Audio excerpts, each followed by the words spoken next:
Alright, you guys, here we go with our notes, intro notes to logarithmic and exponential functions. And we are going to focus on two main concepts in this lesson, which are covered in these two questions right here, our EQ questions. The first question being, how can we transform logarithmic expressions? And the second, how we can evaluate logarithmic expressions. So right now I provided you with the answers to both those questions, and if you do not recall much about this concept from Algebra 2, it might be a bit fuzzy, but I'll make sure to help remove any cobwebs from your memory and see if we can recall that information that you learned back in Algebra 2. So how can we transform logarithmic expressions? First of all, logarithmic expressions are transformed using the basic properties of exponents. So we're going to do a little at a time, and the next section we'll probably dive in deeper with regards to that. And how can we evaluate logarithmic expressions, which is what we're going to focus more on today. We are going to evaluate basic logarithmic expressions by using the fact that b to the x equals a is an equivalent way of writing log base ba equals to x. Okay, so if we shimmy down here to the bottom, this entire sentence that we have as an answer to our EQ question is pretty much written right here in color on my page. And so I'm going to put the word if right here in front of this statement. I'm going to put a comma, and then I'm going to put then. Okay, and let's read it together. If log base b a equals x, then b to the x equals a. This side of our if-then statement is our logarithm, and it's pretty obvious because it has the log word in it. And this statement here is our exponential side. Okay, so these two statements are equivalent to one another, and as I very often explain to students, it's like you're just learning a different language. If you walk into classroom one morning and you say good morning, and somebody else walks right after you and says buenos dias, you both are saying the same thing but in different languages. So that's how I like to compare these two. Okay, so you're just learning a different language. It may feel a bit uncomfortable at first, but as with anything, the more you practice, the easier you get to learn it. So I provided some examples here on your note-taking guide on how to see how these go back and forth, okay? So the first thing, let's go ahead. I need you to make note that the b here is a subscript. So I want you to notice that this word log, the a and the x, which represent numbers, are all on the same level. The b is a subscript, so it will drop down a little bit in your writing notation, okay? So this logarithmic equation, has a base b, okay? And this right here is your exponent, okay? There's one thing I want you to always remember. A logarithm is an exponent. So over here on the side, I'm going to write a logarithm is an exponent. All right? So whenever you are given a logarithm, whatever it's equal to, that number represents the exponent. Okay? So you see that x? That's the x over here, the exponent of this exponential function. That there is the base, and that over there is the exponent. Okay, I'm going to call a the answer to our problem. Okay, after you simplify your exponential, like 2 to the third equals 8, 8 would be the answer to 2 to the third. Okay, so here's your answer on this side. All right, so let's look how these are rewritten back and forth. Okay, let me zoom in just a little bit more. All right, so let's shimmy down a little bit further on our notes. Okay, so here we go. Log base 5 of 25 equals 2 can be rewritten as 5 squared equals 25. Again, notice this part is our base, okay? So identify the base, and notice there's the base. The base is the number that's going to be raised to an exponent. All right. And then, remember I told you a log is, same word as equal, a log is an exponent. This is our exponent. Okay, I'm going to put exp for exponent. So notice that's where my exponent was, exp. And then the answer, 5 squared 25, that's the answer right there. Okay. Every single one of these examples follows that pattern. Okay, so take a second, pause the video, and examine these 4 before we proceed in practicing. So hopefully at this time you have looked at those 4 examples and are ready to do some on your own. Okay, so I'm going to work example number 1 first, and then again I'm going to ask you to pause the video and work examples 2 and 3 on your own. So here we go. A log is an exponent. Okay, I will write this every single time for the notes, but hopefully you will not need to do so every single time.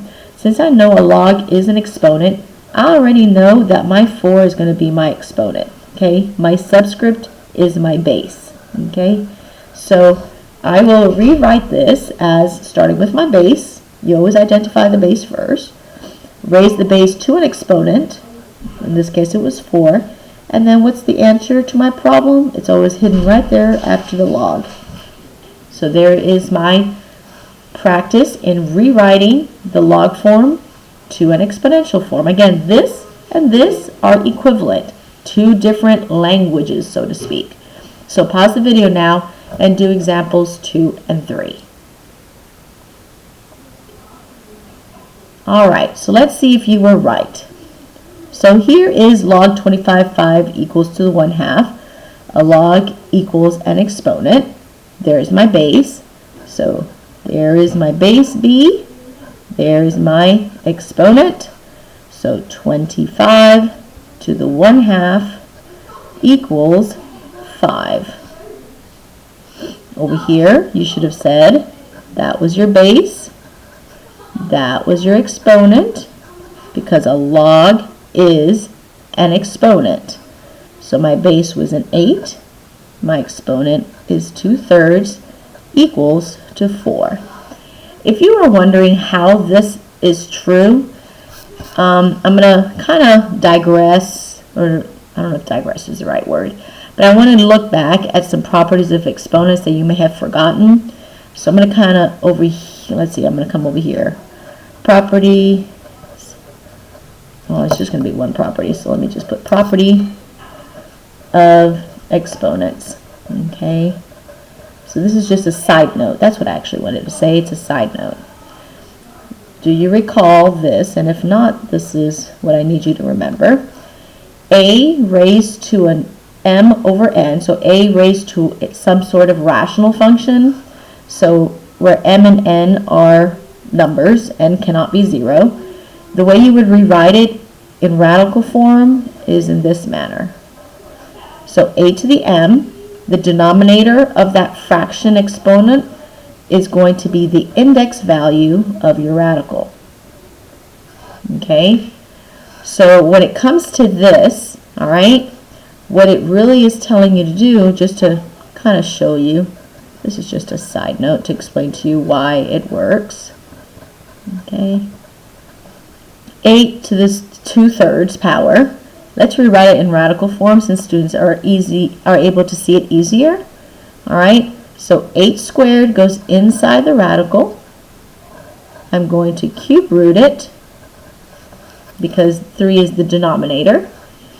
And then I'm going to evaluate it. I can either 8 squared first and then take the cube root, or I can cube root the 8 first and then square it. So let's do it one way first. So 8 squared is 64. Okay, I just bring the cube root over, and then I ask myself what number multiplies 3 times to give me 64. And let me shift this over a little bit. That answer would be 4. 4 times 4 is 16. 16 times 4 is 64. Or here's another way. This is the way I prefer doing it. I like working with smaller numbers. So I like to cube root first because the numbers are easier to cube root when they're smaller. What is the cube root of 8? I'm ignoring the 2 for right now. The cube root of 8 is 2, right? 2 times 2 times 2 is 8. So I'm just going to put a 2, but I haven't used that 2 yet. And so 2 squared is 4. Okay, so either one of those ways works. You choose your preference. So that's how that works. Okay? Alrighty, let's go over to the other side and see what we're going to do on the other side. Alright, so for these examples, let's do 4 together, and then I'm going to have you do examples 5 and 6. Alright, so we're going backwards now. We're taking the exponential form and going to write it in log form. Again, I am still identifying my base. I am still identifying my exponent. Okay, and here we go. I know a log is an exponent. So I'm going to write the word a log. I'm going to leave some space here because I know I have a number for a subscript. I have another number, and instead of the word is, I'm going to put an exponent, okay? That's my definition. A log is an exponent. So here we go. Log is, where's my exponent here? -3. The number that goes here is my subscript, and that number is represented by the base value, and I have to go a little bit lower because it's a subscript, and the answer went right here. So I want you to do the same thing now for those two. Pause the video at this point and do 5 and 6 for me. Alright, so let's see if you did that correctly. Let us identify base, identify exponent. Again, these B's and E's that I'm drawing is just for note-taking purposes to be clearer in my steps. You don't have to do that every time. Please don't, actually. But if you need to, whatever makes you get good answers, go right ahead. So log is my exponent. My base is the 16. And this has got really too tight. Let me scoot this over. Let's put the 8 here. My log is my exponent. My exponent here is a 1. The base is going to be a 5, and the answer was a 5. So I want you to notice, please, that this, and this were the same level, same level, same level. The subscript, which represents the base of the exponential, comes down at a lower level. So how can you use this rewriting of going back and forth between log and exponential to help you solve equations? Well, here goes. Let's practice that. So here you have an equation, and this time we have unknowns.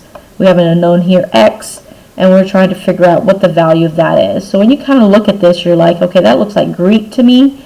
So if you see something written in log form and you cannot see what the value of x is just by readily looking at it, rewrite it into the other language, which is in this case going to be exponential, and see if that kind of facilitates the solving process.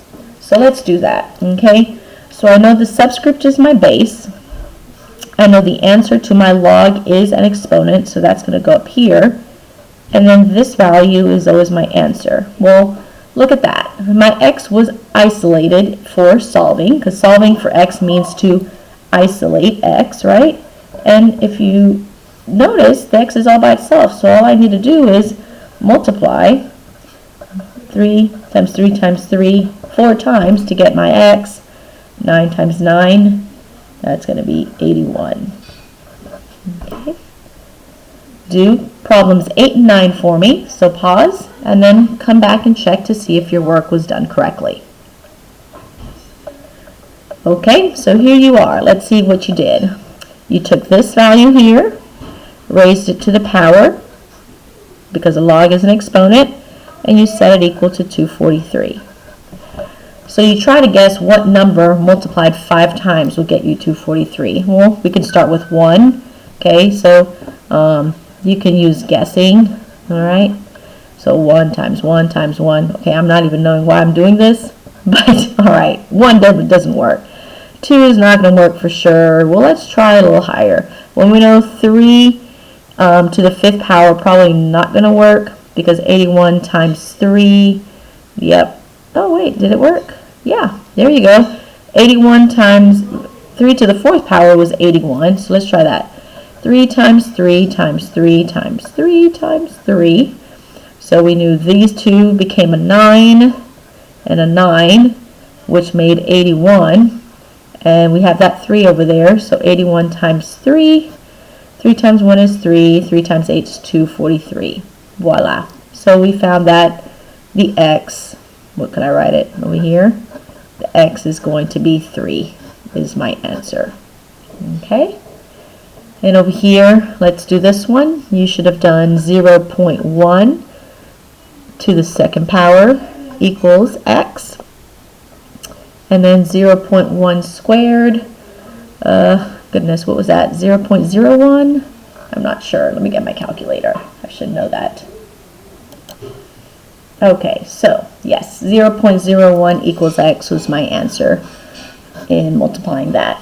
So there are our 3 answers for these. Let's keep going down over here. Let's jump down here. Okay, so here is some pretty cool things that happen sometimes, okay? So for an example like this, look out for when your bases are the same. So if you have a highlighter, when bases are the same, it really helps in the solving process. Let me show you why. So look at this one right here. The base E, the base is E. That is going to allow us to use the one-to-one property that says, oh look, let's cancel these out completely. And so I'm left with the exponent on this side and the exponent on this side, which will be a super easy exponent to solve. I mean exponent, an equation to solve. I just need to subtract 2 on both sides. 3x comes down, 3 minus 2 is 1, and then I just need to divide by 3, so x equals 1/3. And I'm done. Over here, the exponents were not the same, but I can not the exponents, my apologies, the bases were not the same. Base here is 3, and 27 is not equivalent to 3. So here's an example when bases aren't the same. So what we're going to do is manipulate the equation to force it to be the same. So can 27 be rewritten with a base of 3? Well, we know that 3 times 3 is 9, and 9 times 3 is 27. So we know if we multiply 3 times, we get 27. So I did not change my equation. I just rewrote 27 in a different manner so that I can apply my one-to-one property and use x plus 1 equals 3 as the equation I want to solve for, and I am done. Okay? And again, let's try this again. Here. What do you think the common base is going to be here? Okay? The bases aren't the same, so what do you think? Pause and try this one on your own. So hopefully you have come back now to recognize that 16 has a common base of 2 with this side. 2 to the what power? 2 to the 4th. And so we can cancel out these 2. I can add 3 on both sides to isolate my x. And there we go. All done. It's pretty simple. Alright, so in these examples, notice that we are kind of combining everything what we've learned at this point. In other words, many times we're kind of forced to have to rewrite as well as change the base to accommodate the solving process to find our unknown. So in this case, let's first rewrite and then change the base in this example so that you can practice those on your own. Alright, so identifying, there's my base. A log is an exponent, so we have an expression this time as an exponent.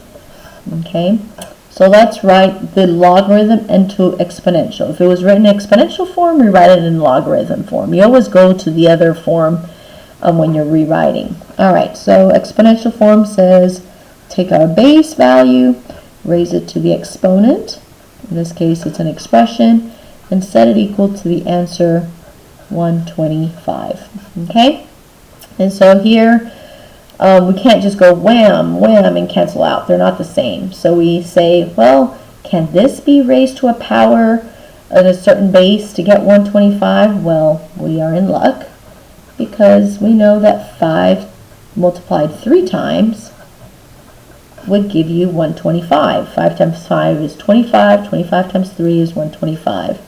Therefore, now we can use the one-to-one property to eliminate those two 5s and be left with only the exponents. And when we subtract 4 on both sides, we're left with x equals -1. So go ahead and go do 14 and 15, the examples, and then come back and check your work against my work.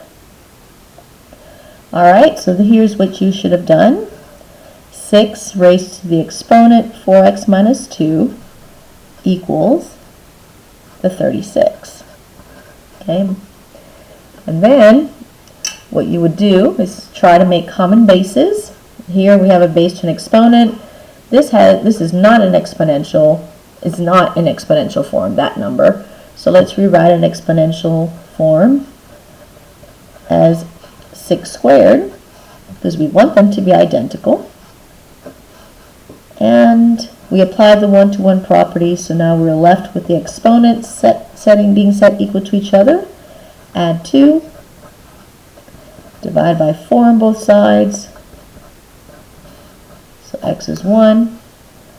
We're going to rewrite it again. 2 to the 4x minus 2 equals 32. Not the same base.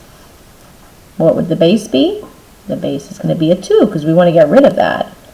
So 2 to the what power would give me 32? Well, 2 times 2 is 4. 4 times 2 is 8. Use your calculator. Hopefully for something as small like that you don't need to. But like 2 to the 5th power, let's see if that works. Yep, 2 to the 5th power worked. So 2 to the 5th. Okay, the 2's cancel out. We set the exponents equal to each other. Simple algebra, and divide both sides by 4, and there is your answer. So hopefully this has been pretty simple for you and that it will help you with your assignment. Thanks for watching, you guys. Have a great evening.